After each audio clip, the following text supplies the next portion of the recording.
It's the bringing people together and how you work together that matters more than who you work with. And I thought that was fascinating. You can control the behaviors. Yeah, it is fascinating is the right word. And isn't it interesting how on the face of it, they feel like quite simple answers, and yet they're not easy. And leaders the world over struggle with these things. And that's probably why these studies keep coming out showing, yeah, this is what you need to do. It's definitely, simple but not easy is what I often say. I mean, I've started studying, reading a couple books about Buddhism recently, and we're going back 1,500 years. It's like, yep, that's still got to work on that. Yep, that's still hard. And, if leaders were Buddhists and actually followed these things, we'd be in much better shape. But it's hard. It really takes self-awareness. Have you ever heard the saying, I can't see the forest for the trees? Many leaders feel like that every day, that there's just too many trees and they can't see that full picture. Welcome back to the Leading with Integrity podcast, your compass for navigating the ever-evolving landscape of leadership. Today's episode is a captivating journey into the heart of successful technology leadership. Here's a question for you then. Have you ever wondered how a small daily impact can accumulate into a monumental success for your team, your company, and yourself? Well, joining us today is Eric Nehrlich, an executive and leadership coach who specializes in helping leaders make a significant difference in their workplaces. You've already heard one of these just now, but Eric's insights are like gems. They're polished through years of experience in technology companies, spanning startups to some of the giants of the tech industry. And together today, we're going to unlock the secrets to team unity, collaboration, and how leaders can inspire others to not just succeed, but thrive in the fast-paced world of technology and beyond. We'll be exploring the art of leadership that can transform those small daily actions into game-changing results, proving that leadership in tech or elsewhere is indeed simple, but not easy. This is Leading with Integrity Leadership Talk, the podcast for first-time managers who are working in tech-driven businesses and teams and who want to be more effective, people-first leaders. Each week, you will learn the crucial strategies, mindsets, and practical tips that successful modern leaders follow to be engaging, ethical, and authentic managers who get the best from their teams. And we'll achieve all of this via weekly conversations with leaders, with leadership experts, entrepreneurs, and business owners, people who have already walked this path and have some amazing insights to share, with an added sprinkling of occasional solo episodes and some group chats where we'll have multiple guests. My name is David Hatch, and I will be your host. And leadership has always been a passion for me. After a career spent in a series of small businesses during 15 years in the aerospace industry, 5 or 6 of those at the end of that career were in a space startup in the UK. So trying to launch satellites into orbit, very cool stuff. And through all of that experience, I learned that the secret to successful management is in the ability to apply great leadership. And in turn, the secret to great leadership, it's all about your integrity, putting people before profits.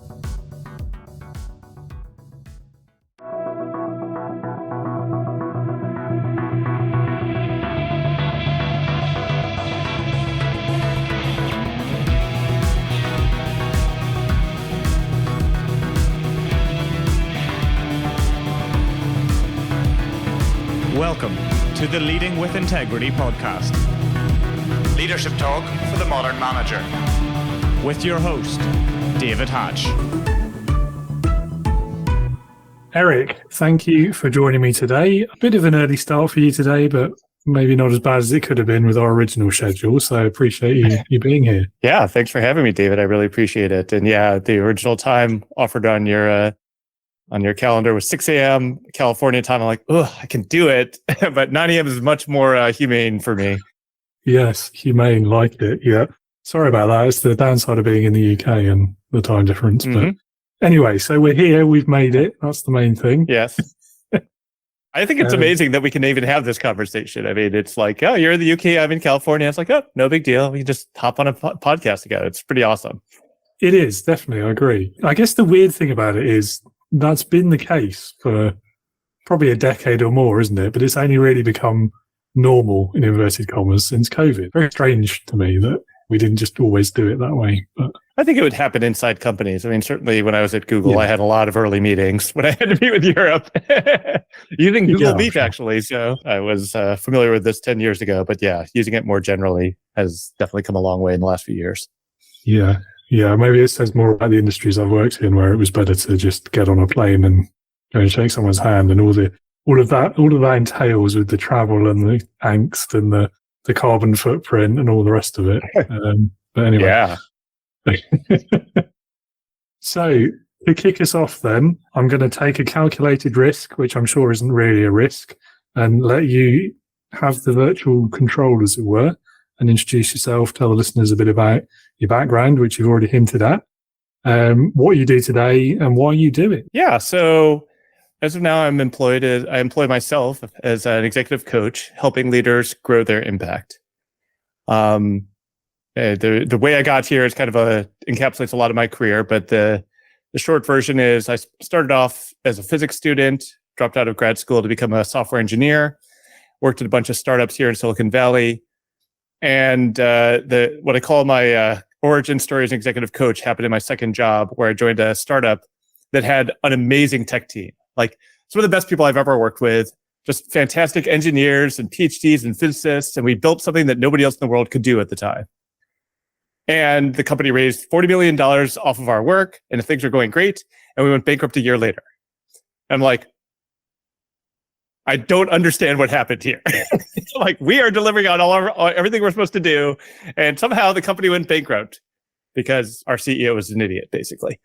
And I was like, okay, doesn't matter how good I am in engineering if all my work can go to waste because of bad business, bad strategy, bad leadership. So that's when I started pivoting my career to go like, I got to learn about this. I really don't understand it. I got to learn about it. So I went back and got a degree in technology management to kind of pivot my career. And then I joined Google on the business side. So I started doing business modeling, business strategy. And that was actually inspired by one of my professors at my degree program, where he said, if you want to understand how executives think, you have to understand the money. And as an engineer, I did not understand the money. But I figured if I was forecasting revenue, I would really understand the money. And that turned out to be true. And it turned out that executives really cared what revenue was doing. So soon after I joined Google, I was in meetings with Larry and Sergey and Eric Schmidt, the leaders at Google, trying to explain what revenue was going to do. This was 2009 during the Great Recession. So they were very curious, like, hey, what's revenue going to do? I'm like, how the heck should I know? Nobody in the world knows what's going to happen. And somehow this new analyst in the company is being asked these questions. But it definitely thrust me into thinking things at a very big picture level.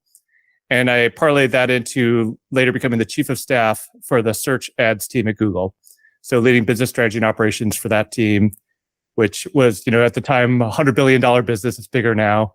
It's kind of fun to say that I was like, part of the leadership team of a $100 billion business, obviously all due to my doing. Nobody else had anything to do with it. But I did that for 6 years. I think I was chief of staff, and then was starting to look for what's next.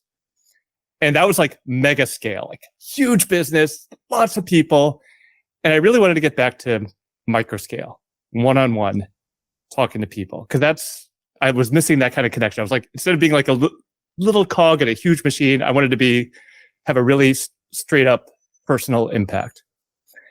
And I went back to this origin story where I watched bad leaders waste the efforts of all people at the company. I'm like, leadership is something I'm really interested in. And so that's what I do now. I switched my career to become an executive coach. I left Google about 4 years ago, and I work with leaders now, both at startups and at big tech companies, to help them figure out how to become better leaders. I must say, there's a lot of familiar elements to that story. If I reflect on it too much, it gets a bit depressing, like how common it is that people have this experience with bad leaders. We've all heard that, haven't we? My CEO is an idiot. Yeah, I think everyone can say that, can't they? From some point of their career without naming names. But what I find particularly interesting about your journey is that you've gone from, I guess, the opposite in a way to, well, not even really the opposite to me, but a very different path to me. And yet had very similar experiences. And so I think you've hit the nail on the head about the small business as well. I've spent my whole career in small businesses for exactly that reason. Like, you actually feel like you're making an impact and you're not that cog lost in the machine of a big corporation. But yeah, why are there so many bad leaders? I know the answer to that, and yet it still frustrates me. I know that's a rhetorical question, but I'm going to jump in and say, like, no leader intends to be bad. No, exactly. Yeah, I know. They're doing the best they can. They just don't have the tools. They don't have the self-awareness. And we don't teach people how to be good leaders. And I think that's a lot of it. It's like we just don't give people the feedback and the training they need. So, yes. I mean, good for me. It means it's a business opportunity for me as a coach, but I would prefer it if this was handled in a more scalable way.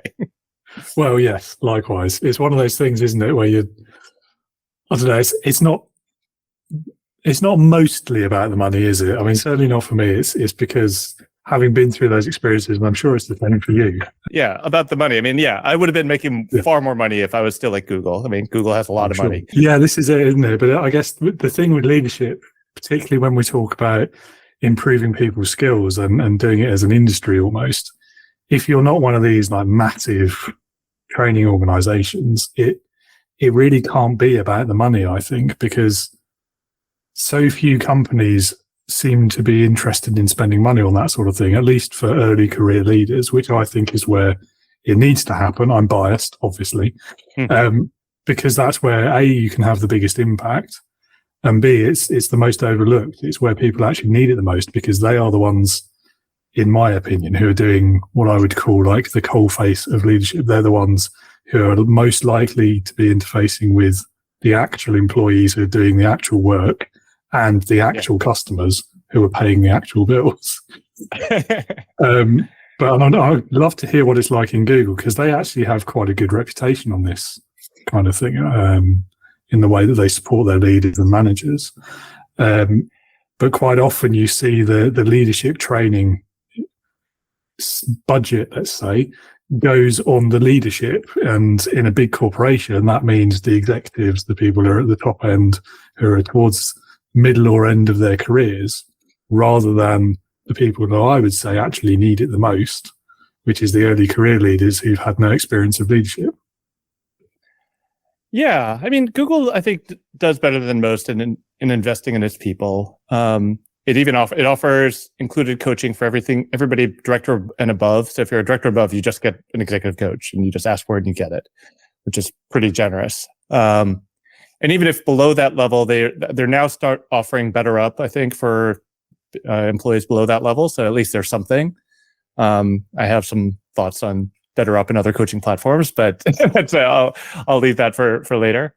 But one of the things Google has done and continues to do is offer an educational reimbursement program, which is amazing. And I've learned that you can use it. People can use it to pay for coaching. So I just tell all my Google clients, like, hey, go here. You can get 2/3 paid back if your manager approves this coaching. And here's how you convince them that this coaching is going to benefit you. So they're really generous about this. I actually got Google to pay for 2/3 of my coaching training by using that using that program. So very generous of them. Yeah, definitely. And of course, a few years back, I don't know if it was an internal study or if it was funded research, but the Google standard for management training was in all the headlines. And from what I've read of it, it seems to be pretty spot on, actually, and annoyingly, given what we both do.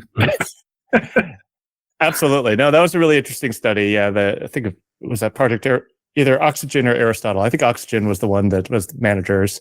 I mean, it said really basic stuff, like you should make your people feel safe. Like psychological safety was the number one thing, dependability, and then like clarity about roles and responsibilities. Like of the top things that made teams effective, those are the top 3. And you'll notice what's not in there is like the actual people. It's like, if you get this PhD superstar, that's not actually what makes the team successful. It's the bringing people together and how you work together that matters more than who you work with. And I thought that was fascinating, because you can control the behaviors. Fascinating is the right word. And isn't it interesting how on the face of it, they feel like quite simple answers, and yet they're not easy.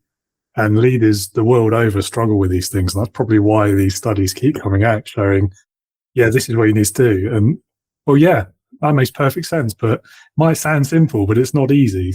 It's people get those two words mixed up, I think. But It's definitely, simple but not easy is what I often say. I mean, I've started studying, reading a couple books about Buddhism recently, and we're going back 1,500 years. It's like, yep, that's still got to work on that. Yep, that's still hard. And if leaders were Buddhists and actually followed these things, we'd be in much better shape. But it's hard.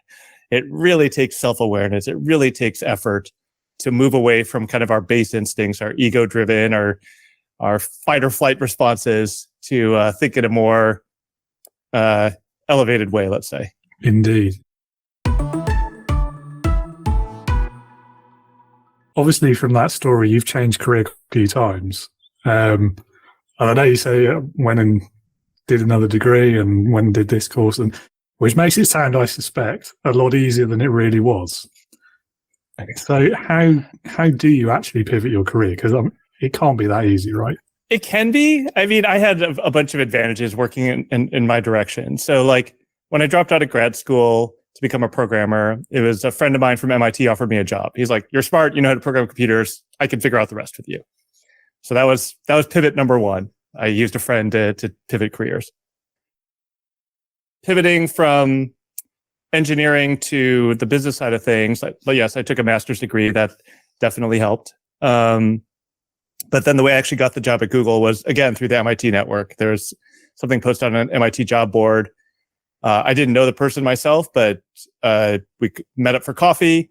He's like, "Yeah, you don't quite fit the job qualifications, but you're really interesting and you have a great perspective. I'll figure out how to make this work." So it was really the human connection in both those cases. And then pivoting to coaching was the first time I kind of did the deliberate pivot, where I was like, okay, this is where I'm trying to go. This is how I'm going to get there. So that one was much more thoughtful. I mapped out the path ahead by talking to a few professional coaches. Like, how do you get started? What do you do? I started coaching people for free and doing volunteering coaching for people to see if I actually liked it and if I wanted to do it. I did take a course. I took a year-long training course. And then even at that point, I was still like, okay, can I actually turn this into a job? So I ran a coaching business on the side for a year, trying to, with a few paying clients, to prove, will people pay me to do this thing I enjoy doing? And at the end of that year, I was like, okay, I like doing it. People are paying me to do it. I can build this from here. And so then that's only when, at that point, did I take the leap and start a new pivot. But I guess the real thing I'll say is, you got to know people. That's the thing. What I often tell people is if you're trying to pivot careers and get hired at a new job, you're going to fail. Because think about it this way. If I'm a hiring manager and I have a choice for two candidates, one that's done the job before and one that doesn't, I'm going to take the one that's done the job before, because why would I add that extra risk? Because I already don't know these people. There's already risk in hiring somebody I don't know. And you're asking me to double the risk by saying you haven't done it before. And so what I often tell people that's true is get hired with your old skill set. Get hired in whatever role you can to get into the company. Once you're in the company, get to know the people in the function you want, the department you want, and then transition. Because then you're only asking them to make one risk. They know you now, they trust you, they believe you're competent, and they'll teach you what you need to know. So, even in the case where I got hired at Google, I met the guy in person. I mean, it was only a 1 hour coffee, but he really, we really hit it off. We really got along. He's like, okay, I'm willing to take this risk because I've met you. I can see how you're going to be helpful to me. So minimize the risk for the hiring manager is kind of the point of if you're trying to pivot, because it's understandable. They don't want to take double risk if they don't have to. What I really like about that answer is that you've managed to focus on the people aspects of it, which of course are important. But you've also, I don't know if it was intentional or unconscious, but the way you've explained it, it was very engineering process driven. Follow these steps, do these things, these interactions matter, these are the dependencies. I really liked that. And I think that maybe the aspect that you didn't give voice to is it's not just about knowing other people and having the contacts and the referrals. It's about knowing yourself as well and understanding, what you enjoy doing, what you're good at. And then obviously the business hat comes in with the market validation and who's actually going to pay me to do this. Is it nobody? In which case, time to go back to plan A. But yeah, I really like that answer. That was really good. Yeah, thanks. I've had some practice at it, but yeah, that point about like validating the market demand for it. It's like, if it's going to be your career, you can't just enjoy doing it. It's got to be also like something people will pay you to do. Like the number of times I've talked to startup founders who are like, let me show you this cool technology. They're like, I'm like, okay, what problem are you solving? They're like, look at the cool technology. I'm like, I don't care. I mean, yes, it's a cool technology, but you don't have a business unless you're solving a problem that people will pay you to solve. And that's true for startups, and the same applies for you getting hired. Like they're paying you to deliver business value in the end. So what's the business value you're going to deliver is a thought that you should be thinking about in your career. Again, it's all about the money. I hate to say it, but this is the capitalist world we live in. And if you can tie your value to the money, you're going to have more success. Yeah, I see the logic. Again, it's not always that easy, is it? Like it's simple, but anyway. Yeah, I mean, another familiar story there with the number of times you speak to staff. In fact, yeah, me too. In fact, I've learned that mistake the hardest possible way by being in one of those startups where they're building that product because the technology is cool, and then thinking about later or afterwards, if ever, about is there actually a customer for it though? Or are we doing this just because we think it's cool? And it is I mean, to a certain extent, there's nothing wrong with that. That's how we've got a lot of the cool technology we have these days, right? Because Google started that way. They had no business model to start. I mean, literally, I always tell the story. People are like that. What's the business potential? I'm like, Larry and Sergey tried to sell Google for $1 million to Yahoo, and Yahoo refused to pay. Like, if we knew what the future would hold, that would be like the best decision in history. And instead it was denied because like people can't see the future. So it's like this tension. It's like, if you can figure it along the way. And sometimes that's true. And having some path to business value is really important. And, that's just, life is, I think part of what makes things simple but not easy is life is complex. There's a lot of things you're kind of balance, a lot of different things. And you can optimize for one thing really easily. But if you're trying to optimize across 10 different dimensions, you're likely to do a bad job of optimizing. And that makes it really hard. Absolutely. I guess the ultimate expression of simple but not easy is just the word balance, isn't it? Because all of these complexities, if you want to actually succeed at what you're doing, you have to be effective at balancing all of those and managing them all at the same time, which, yeah. I mean, as I say, it's the ultimate, isn't it? Ultimate case of it sounds really simple, but it's not easy. It's not easy at all, because if you're trying to balance 10 things and somebody else is saying like, I'm just going to do one thing, I'm going to focus only on that, they are going to outperform you. Guarantee it, because they're putting all their time and attention and energy in one place, and you're spread across different things. And it's I wish it were different sometimes, but it's just like, it's just a function of your time and attention and energy. And people are like, how do I do all this and be a great dad and a great family? I'm like, there's going to be a trade-off. Like you can find ways to be more productive. You can find ways to kind of squeeze it in. But if in the end you're taking some of your time and attention and putting it elsewhere, the person that's 1000% focused on work is going to outperform you. I mean, it's just the way it is. Yes, indeed. And leads us perhaps tangentially into the next question. But when you talk about time, energy, effort, concentration, attention, all of these things, and managing and balancing all of that stuff, I know that you've also had some experiences with burning out. So how do you recover from that as well? And what can you learn from that experience? So, yeah, I joined Google and I had the peculiar experience for the first time in my career that people actually recognized what I was doing. And so my other jobs, I was 10 years into my career at that point. My other jobs, I would start a new job, take about 6 months to figure out, start performing pretty well, get bored after a year, look for the next job. So I was changing jobs every 2 years. At Google, spent 6 months getting up to speed, figuring things out, got things under control. And people are like, oh, you have that under control. Oh, you should take on this too. Oh, you got that too? Oh, here's some more work. Oh, you got that too? Here's some more work.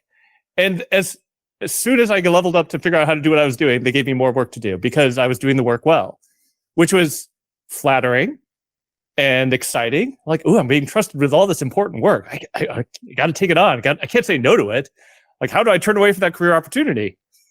So 3 years in, I'm working 100-hour weeks. I'm working 8 a.m. to midnight most days, including weekends, and just dying under the load.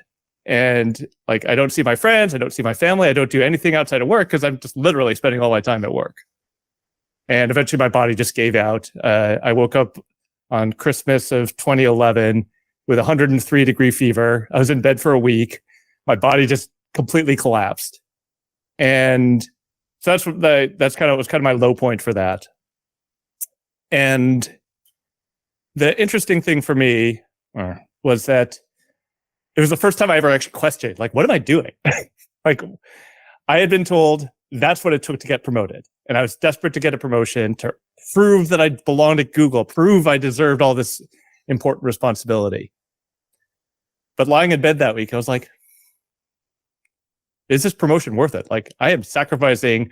I'd meant to spend time with my family that week. I couldn't because I was sick. And I was like, I'm giving up my family. I've given up my friends. I've given up everything for this promotion. Is it worth it? And for the first time in my life, I said, no, it's not worth it. And that was a real big change for me because I'd always said, if you give me a bar, I'm going to exceed it. Not just meet it. I'm going to exceed the bar, any bar you give me. And this is the first time I was like, it's not worth it. So I went into work in January and I sat down with the manager. I'm like, yeah, I'm not working that hard anymore. And she was like, well, if you can't handle the work, I'm going to give it to somebody that can. Like, okay, I understand. And if you can't handle the work, you're not getting promoted. You're going to have to pull back your performance rating. It's going to lower it. I'm like, you do what you have to do. And because I decided at that point, like, it just wasn't worth it. Like, I was ready to quit rather than keep going. So let's explore the other option.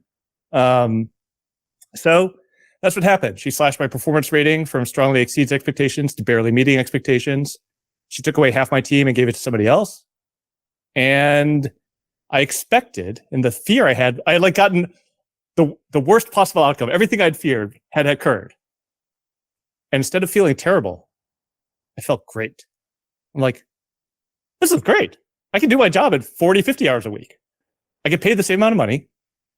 I have time to see friends. I took up snowboarding that spring. I was like, this seems like a much better deal. Like, why was I doing that?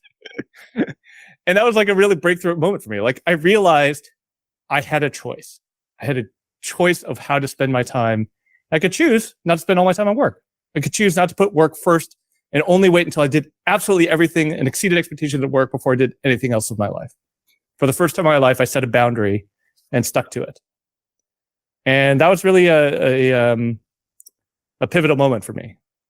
And if you don't mind me, I'm going to insert a little plug here. I actually have written a book, You Have a Choice, with a subtitle, Beyond Hard Work to Meaningful Impact.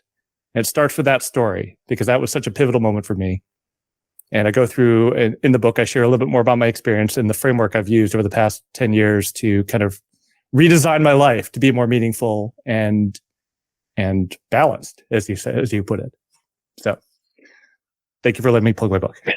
No, of course. Yeah. What an interesting story. I think one of the things that's particularly unusual about that story is the time that it was happening. So 2011.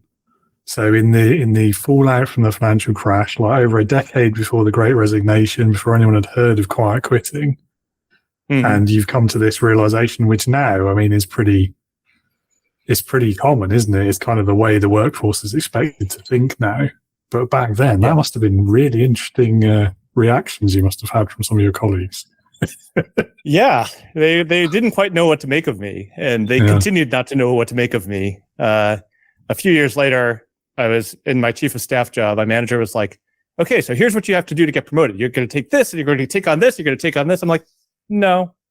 She's like, what do you mean no? I'm like, I'm not trying to get promoted. She's like, and my manager's this hard driving person. It's like, yeah, let's go. And I was like, yeah, no, I'm seeing somebody now. I'm going to kind of hang out, and enjoy my life, and do my job, and that's it.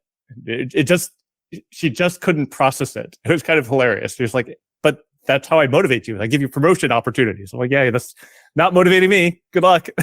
Yeah, I can just see the deer in the headlights expression now, actually. Yeah. Yeah. Well, I must say, I completely applaud that. If only more people had made that realization sooner. I mean, where could the world be now? What if? Well, you know what? There's a Chinese proverb: the best time to plant a tree was 20 years ago, and the next best time is today. And so, that's part of why I wrote this book over the past year. Is like it still needs to be said. We're still trapped people are still trapped in this mindset of like, got to put work above all else, got to sacrifice everything, got to get stuff done, got to overachieve, got to be productive. And the book is kind of designed to help you question all of these gottes, these musts, these shoulds, and say, what are you actually going to choose versus feeling boxed in by all the cultural constraints that are designed to keep you as productive as possible and sacrificing yourself for the company. Let's just say that's kind of the design of capitalism. There's a thread to pull out there, I think, isn't there, around, the fact that it was Google as well, and this whole question about productivity and what actually it is. So I think, certainly in that environment you've described, and in my own early career, and I think a lot of people, even as recently as 5 years ago, even, let's say, productivity meant how many hours you spent at your desk. Yes. The actual practical definition of productivity, it's less about just time spent doing a thing, is it? It's about what has been produced during that time. If you can do the same work in 2 hours that someone else does in 10, you're more productive than they are, and that's good. Now, in your case, it sounds like you probably were that, and so the response was, great, you've done it in 2 hours, here's more to do for the next 8 hours. And every time you reduce the amount of time it takes you to do something, you got lumped with more stuff. I'd love to tell a story here because I wasn't actually being productive with my time. I was being actually pretty inefficient with my time. And I was fortunate to work with a Google director who was very impactful with his time. And he was the kind of guy that the senior leaders of the company, up to and including the CEO and CFO, trusted with strategic analyses. He would put together presentations that could change the minds of like this top leadership at Google and change the strategic direction of the company. And the thing he did that was really impressive was go home at 6 p.m. And I'm like, so at some point I'm like, how do you do this? I see the impact you have, a lot more impact than I have. I'm working 8 a.m. to midnight. You go home at 6 p.m. What do you do? How do you make that happen? And he said, well, I work on the most important thing first. If I don't get to the second thing, it's okay. Wasn't as important. Simple, but not easy. What I was doing at the time was I'd come in at 8 a.m. I'd spend 2 hours on emails. Anybody coming in my inbox, I was responding to them. From 10 a.m. to 5 p.m., I was going to meetings. Anybody put time on my calendar, I was going to the meeting. 5 p.m., I come back to my desk. I respond to all the emails that came in during the day. And then 6 p.m., and I haven't started on the one thing that I have to get done that day, that's on my plate and only mine to do. And that's why I was working till midnight every day. He didn't do any of that. He didn't respond to emails. He didn't go to meetings unless he called them. And he pissed off a lot of people. People were like, well, why do you never respond to me? And he's like, I got bigger things to do.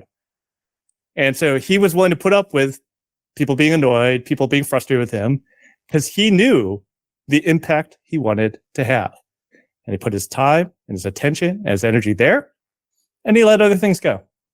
And that was the first time I'd seen that modeled, because I'd always had managers like, the manager I had that was burning me out was just like, anytime somebody said, can you do this? She said, yes. And then she gave it to me. So just everything ended up on my plate. And there was like so much busy work that wasn't very impactful. And this guy was like, no, I'm just going to work on the most important thing. And I'm going to decide what's important and manage my schedule that way. So to your point, yes, I was not as productive as I could have been because I wasn't actually thinking. I was prioritizing unconsciously, keeping everybody around me happy over impact. And that's one thing I help work with as an executive coach, I work with my clients now. Like, what do you really want to focus on? And what are you willing to give up to get that impact? Yeah, it is a good story. I like it. I can't help feeling, though, that the confidence he must have had to have there of the security of his position and just, or just not caring whether he lost his job, I suppose. One or the other, maybe both.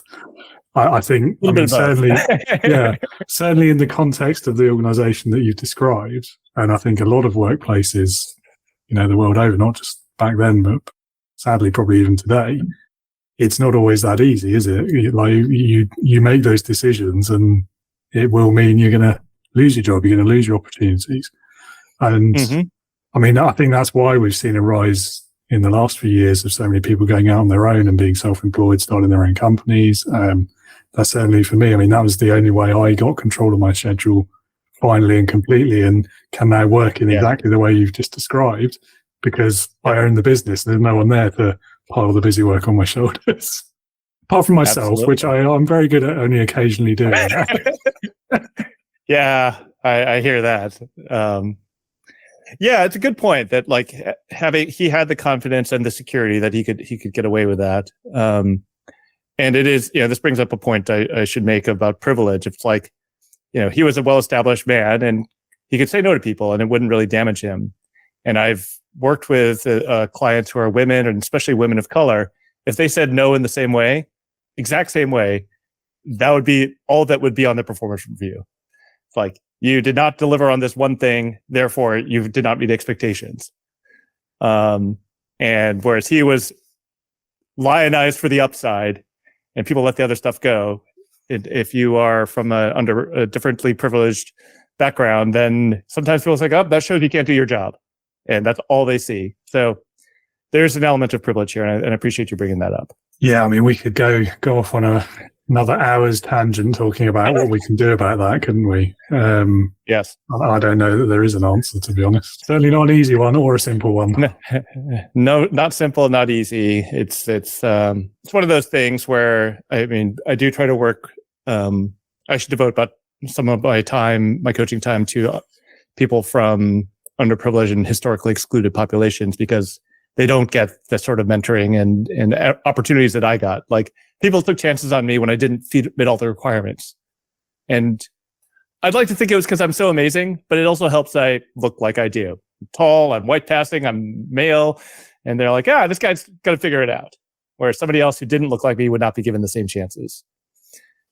And so when I work with, like, say, a woman of color, it's challenging because they're facing different challenges than I did. And there's things they can't change. So all we can do is focus on what's in their control. And I often go on a rant that, like, the only thing that's really in your control is your next action. The past has already happened. Can't change it, no matter how much you complain. The future is complex. A lot of things can happen. There's no guarantees, no matter how good your plan. You can't control other people because they got their own stuff going on and their own experience and their own interpretations, their own stories. So when you get right down to it, it's like, what am I going to do with my next action is the only thing I can control.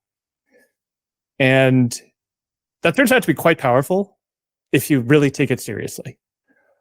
So with women of color, it's like, okay, your boss is a jerk and is not treating you well. The choice is, do you want to look for another opportunity?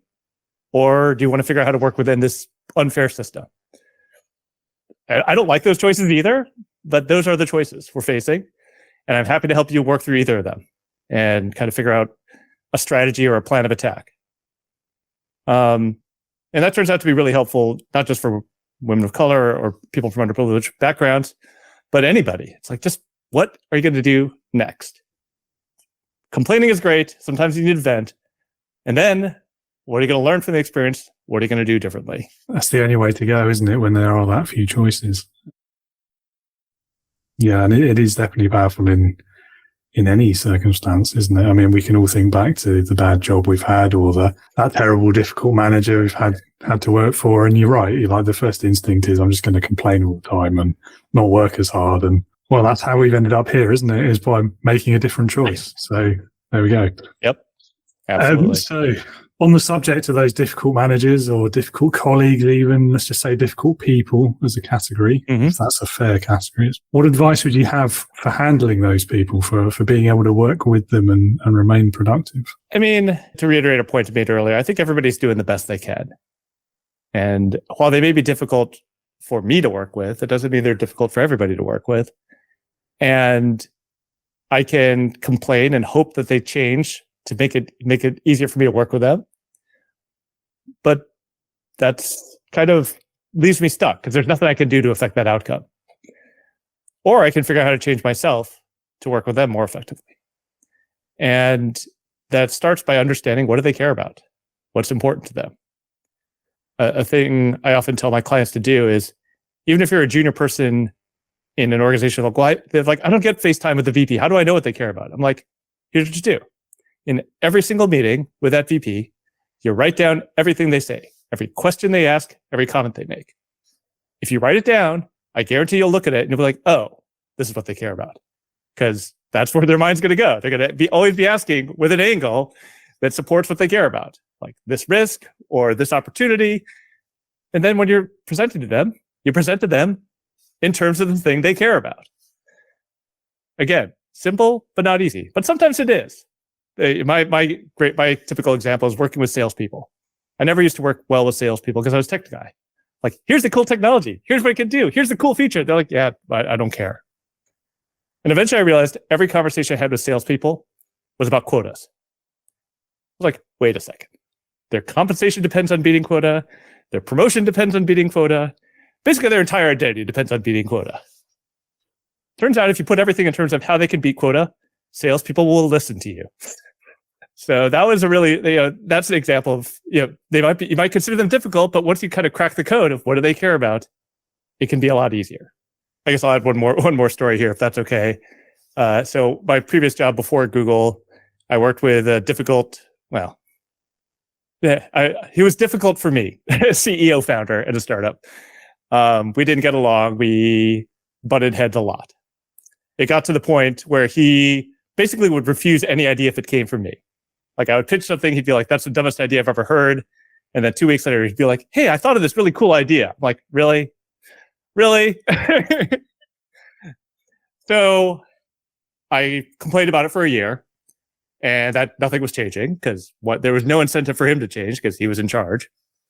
And eventually I was like, okay, there are things I want to get done here. And he doesn't listen to me if I pitch them.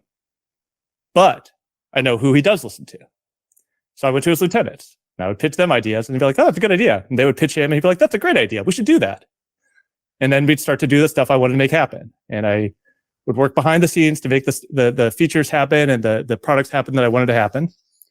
And I thought that was enough. One problem with the scenario, he didn't figure out that's what I was doing. And so I got fired because I wasn't producing any value. So small miscalculation on my part. I've learned now I actually have to talk about doing the work, not just do the work.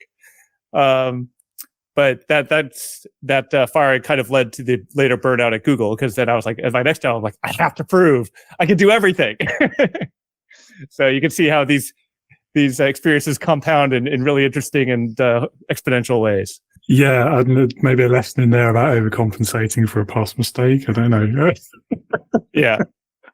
Yeah. I mean, it's certainly a lot of bells ringing there for me as well. It is difficult, isn't it? And I mean, I spent years more than I should have in that very similar situation where there's what you said about them having no incentive to change because they're in charge. And and it took me a long time to come to that realization and of just sort of, well, of course I'm banging my head against the wall. Why would they listen to me? They don't have to. They don't agree with me. So I'm wasting my breath. I'm going to go and do something else. Right. Or you find something they care about and then maybe they do start to listen to you. But depends on, but even in that case, it's like, why am I working to benefit somebody that doesn't care about me? That doesn't seem great. What's on? Yeah. I was too far gone by that point. I guess the point I'm trying to make is about don't assume that there's no option. I think people get very easily stuck in that rut, whether it's because they're worried about being able to pay the bills, pay the mortgage, get the roof over their head, feed the kids, all of those things, which are, of course, massively important. But at the same time, I mean, particularly in the kind of the context of the Great Resignation, we're not living in the same kind of world where the employers have that much control anymore. And even if we did, if they're treating you that badly, you're unfulfilled, you're not enjoying your job, that's going to have an impact in the rest of your life as well. So it's for the better good for your whole life to do something about that specific part of it. And that's something I certainly wish I'd realized many years sooner than I did. But there we go. Lessons learned, eh? Lessons learned. Yeah. I mean, I tell people like, look, you're making a choice every time you show up for work. And the choice, it might be a great choice because like you said, like you might need the job to pay the mortgage, put the roof over the head, pay for food. But knowing that, putting in that context, then you can reframe it. It's like, look, I'm doing this for my family, for the roof over my head. And it's not fulfilling and it's not great. And yes, I'm putting up with a lot of crap, but on the scale of things, it's not that bad. Like, especially for most of the people we talk to that are tech people, it's like, we're not like scrabbling in the fields 12 hours a day doing backbreaking labor. Like, it's like, you can say like, you can focus on what you don't have, or you can focus on what you do have. Like, you show up and you have a cushy desk job and you get paid a lot of money to do it. Maybe it's not everything you want, but it's still not bad. It could be much worse. Yeah, that's it. I think it comes down to priorities at the end of the day, doesn't it? It's how much are you going to put up with in order to realize your first priority, assuming that first priority is paying the bills, which it is for most people, I think. If it's not quite there, or if it has parity with other priorities, like I need to do something I care about, or I need to feel like I'm making an impact, then I guess the answer to that is, yes, you've got to pay the bills. You need a job. You don't necessarily need this specific job if it's not working for you. Mm-hmm. Which, of course, I mean, maybe we're speaking from privilege here again, as you say. It is a tough one. Yeah, but I do feel like people have more options than they give themselves credit for. And they don't, I mean, you and I understand over-constrained problems. And so when we actually make all the constraints visible, you start to look at them and like, well, yeah, there's nothing you can do because you've got so many constraints that you literally have no room to move. But if we can name the constraints and start to say like, okay, well, what if you pushed back on that one and loosened that one? Then there's a lot more room to move. And, like that, I think that's part of it. It's like, oh, I have to have a job. It's like, okay, well, I mean, we can look at the financial situation. What could you cut back? But I'm not a financial coach by any means, but start to play around. Like, do you have more room to move than you think? Or how much of this are rules that are only in your own head? And it turns out, for most people, there's a lot of rules in our head that are not laws of nature, it turns out. Absolutely.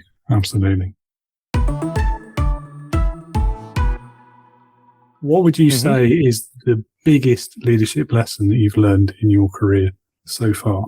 I think it kind of plays on some of the themes we've been discussing. It's the leadership lessons. It's not about you or not about me. And, if I want leaders for some, there's like formal leadership where you have the manager title or the leadership title. But I think of leadership as identifying stuff that needs to happen and getting people to do it. So you can do that as a manager because you're like, I'll fire you if you don't do it. But you're more effective if you can actually motivate them and get them to care about it and be excited to do it. But for you to do that, you got to understand, what do they care about? What excites them? What is the difference they want to make? And you got to help communicate that to them and inspire them to do the work. And so whether you're talking influence, whether you're talking communication, whether you're talking anything, it's like, it's not about you. Put it in terms the other person cares about. And you're going to be more effective as a leader at any level, whether you're a junior person straight out of college or a CEO.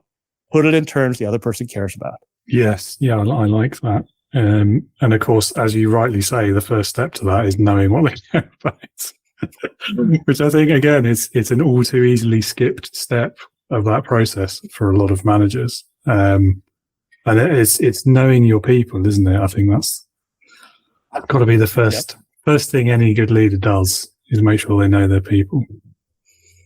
Yep. Otherwise, you're like my manager that was like, here's what you do to get promoted. I'm like, I don't care about being promoted. And then it's like, they're like, what do I do now? They made an assumption about what I cared about that was not true. And that led to a disconnect. Yeah, absolutely. It's a similar experience for me, although it was less about promotion and more about the money side of it. And so there was just the assumption, without ever having a conversation, that money was going to be my primary motivator. And for a long time, that was true. There came a point where it wasn't. And it was a very clear watershed moment for me. Manager was totally oblivious to it. And so ultimately we parted ways. And that's what happens, isn't it? If you don't understand your people, understand what they care about, what motivates them, all of these things. It's a good lesson. I like it. Possibly leads us into the next question. It might be the same answer, but from the opposite direction. What do you think is the biggest mistake that a manager can make? Yeah, I think that is the same answer. It's like, yeah. how about you? It's like, There we go. If you're like, you need to do this because it's going to make my life better. It's like, okay, that's great for you. What's in it for me? That being said, I often do give people advice to care about what their manager cares about because it will help their own career and help their own chances and more likely to get them promoted. Because if you make your manager look good, they argue for you, they use their authority in ways that help you. But as a manager, I really think, if you put it all about yourself, you're going to not be an effective leader because people will not follow you if they don't get something out of the deal. Absolutely. But I think you're right to do that as well, because that's still leadership, isn't it? I think we talk about leadership and management sometimes they're the same thing, but it's very possible to lead upwards, as it were, particularly if your manager is perhaps one of those difficult people or perhaps not as adept at leadership as you are. Hasn't had the same training, shall we say. Yeah, that's a fair way of putting it, I think. Yeah. So I think, it's the same skill applied for the same reason, isn't it, really? Okay. If you could go back and do one thing differently in your career, what would that be? Even though I knew this was coming, it's still a hard question because everything's chained together in so many ways. It's hard, it's like the butterfly effect. Like, I don't know, like if I change this one thing, how things would be different. But I think if I had to go back, the thing I probably would have done is quit physics sooner. I got stuck in physics because I had determined I was going to be a physicist like in middle school. Like I read the Richard Feynman's autobiography, Surely You're Joking, Mr. Feynman. And I'm like, that's what I want to be when I grow up. That sounds awesome. Turns out he could get away with goof around all the time because he was a freaking genius. And I was not, it turned out. And but I determined that's what I was going to do. I was going to go get the degree. I was going to go get the doctorate, going to go become a professor. And I stayed on that path at least 3 years and probably 6 years past what I should have realized. Like my freshman year at college, I was actually nearly failing my physics classes and I was acing my computer science classes without even trying. And my freshman advisor was like, so you're going to major in computer science, right? I'm like, no, I'm a physics major. He was like, are you sure about that? That seems like a bad decision. But I was like, no, this is what I'm going to do. And it's hard, but that's good. I'll figure it out. And I did figure it out and I went to grad school. But it turned out that I actually didn't love doing physics. It wasn't my passion. And it's really hard to get a PhD in something you don't want to spend all your time doing. And I figured that out within probably 2 months of getting to grad school. And I still stayed there 3 years because I don't know what else to do. And I played a lot of volleyball. Made a bunch of computer games, but in retrospect, that was kind of a wasted 3 years. If I just had the courage to go find a job, it could have changed my life. Could have moved on this track a little sooner. I think a lot of people would. I mean, I know I would. A lot of people would probably have similar things, particularly in their academic careers. It's funny because you described earlier, like, I think about things very methodically and step by step. And like, that's like a scientist training, like first principles. Let me put it out in terms of scientific method. Here's the experiments you run. Here's the data you gather. Like that all comes from the scientist training. So like, I can justify it in that sense and say I learned a lot from it. But I think I could have figured it out in other ways if I'd had the chance. Yeah, that's why I'm glad I don't have to answer this question actually, because it is such a conundrum for me. Because on the one hand, like, of course, who wouldn't want the opportunity to go and change something? But then on the other hand, same as you, I look at all the mistakes and the missteps, and I'm far enough away from them now. I'm far enough removed in the timeline, I suppose, that I can look back at those and see what I learned from them, rather than I wish I hadn't done that. And so if you go back and undo one of them, then you lose what you learned. Yeah, it's a tough one. Sorry. Yeah, learning to reframe mistakes and things going wrong as learning experiences is such a powerful, powerful mindset. And it really changes the approach to the world. On a similar vein, maybe to that one then, what advice would you offer to new managers in the audience? Because that is our target audience after all, who are maybe struggling with their new responsibilities and not quite getting to grips with that new job. Yeah. I mean, I'll say it's not about you again, but let me expand on that. I think the really difficult thing that it's rarely touched upon in manager training is that management is a different job.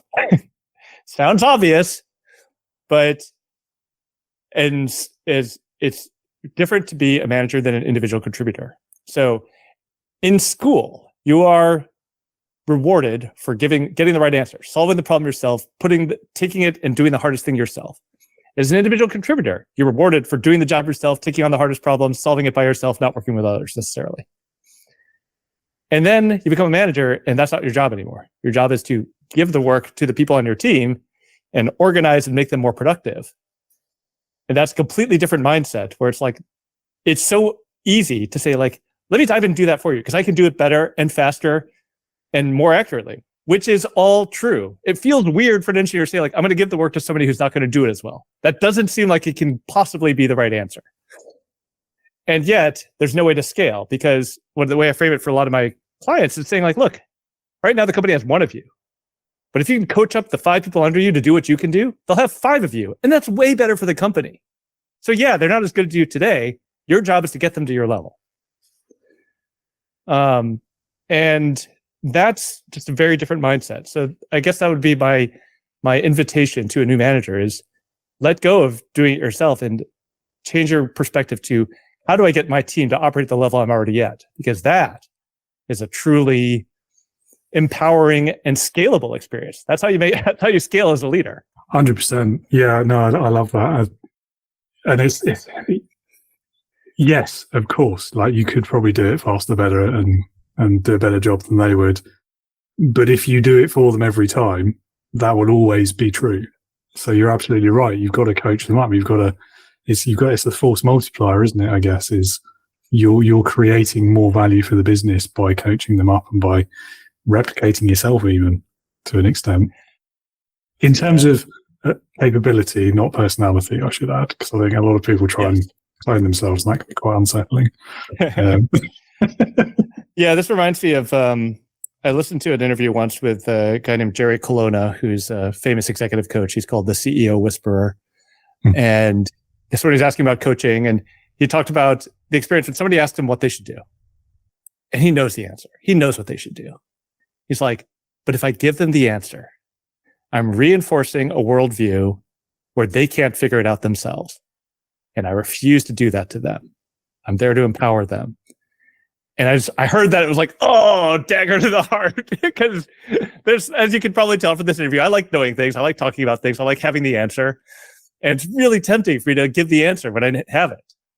And it doesn't serve my clients. It's far better for them to ask questions, guide them to get to their own answer, because then they realize they can do it themselves. And as a manager, part of your job is to be a coach in that sense. Help your people expand their sense of what they can do. That's a very good quote. I do like it. I'm going to have to look up that interview now. Yeah, I'll send it to you afterwards. That'd be great. Please do, yeah. Leadership Heroes. Okay, so last question. My favorite question, probably because it's usually the most difficult one.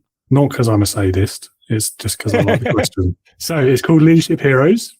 And the question is, if you had to pick one person, they could be alive or dead, past, present, real, fictional, up to you, who in your opinion would perfectly embody leadership, who would that person be and why? Yeah, I was really glad you sent this question ahead of time because I spent like an hour thinking about it this morning. I'm like, there's so many leaders that I respect in different ways, and like, Lincoln with a team of rivals and bringing people together, and Genghis Khan for like just the way he was able to adapt to all sorts of different situations. But the one I landed on kind of depends on my definition of leadership I mentioned before, of like identifying something that needs to change and mobilizing people to do something about it. And so I came to actually with Martin Luther King Jr.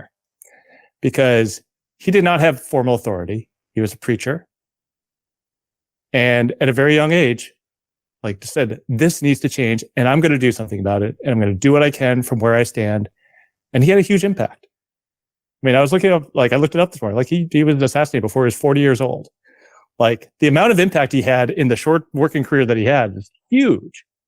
And he did it without any formal election. Nobody appointed him to do anything.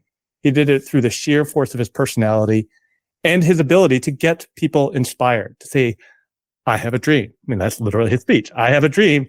And people followed him because of that dream. And that to me really embodies leadership.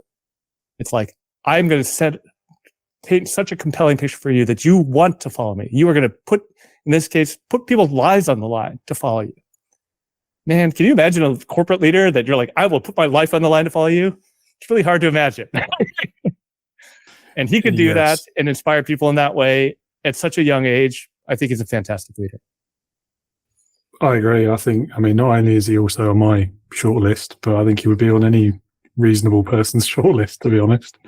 I think one other aspect that people sometimes forget as well is he achieved all of that despite at times his own government working actively against him. So absolutely. It makes it all the more impressive, doesn't it? And yeah, I mean, such a great example of a leader. Because what I like, the other thing I'll point out is because of that, he had all these obstacles, and it would have been very easy for him to say, like, well, there's nothing I can do. I don't have power. Nobody listens to me. And it would have been a very defeatist kind of mindset. And instead, of like, what can I do? I can speak. Let me speak. Let me use my words. And so he did. And people followed him. And I like that as an inspiration for people out there. They're like, I'm stuck in this environment that's working against me. The CEO is an idiot. And there's nothing I can do about it. It's like, let's test that assumption. What can you do? What can you do from here? What's the next action you can try that might move things in the direction you want? That's what I want to inspire people to do. That's what I try to do as an executive coach. And that's why I thought he would be a great example of a really good leader. Yeah, I like it. It's a good one. And I mean, we've had it before, of course, because it is, such a well-known example of leadership. And I mean, he's famous the world over. So, but that doesn't diminish the fact that you've made an excellent choice. So there we go. Well, I decided not to go. I could try to come up with something obscure, but like, let's stick to the message. Yeah, definitely. No, I think there's a lot to be said for that style of leadership as well, and the inspiration towards the common good and doing it in non-violent ways, and just the sheer number of people that he inspired, even like decades after his passing. I mean, it's difficult to think of a better example of a leader right now, to be honest. Then I didn't have time to prepare. Thank you for giving me the time to think through that. Of course. No, it's only fair when you're going to ask such a horribly difficult question. So, well, Eric, it's been lovely talking to you and hearing all these stories from you today. Thank you so much for your time. Last thing I will ask you is if any of the listeners have been inspired by what they've heard, and I'm sure many of them will have been, and would like to learn more, perhaps get a copy of your book or get in touch with you, would you like to point them towards a website or some other way they can do so? Yeah, my coaching site is toomanytrees.com. That's kind of playing off the idea of can't see the forest for the trees. I help people see the big picture, get out of the trees and see what's going on. So toomanytrees.com. There's a link there to the book. And if you want to then follow me on LinkedIn, I'm happy. I publish a couple of things each week on LinkedIn about things I'm learning and thinking about. But I don't point people to LinkedIn first because nobody can spell my name. So start with Too Many Trees.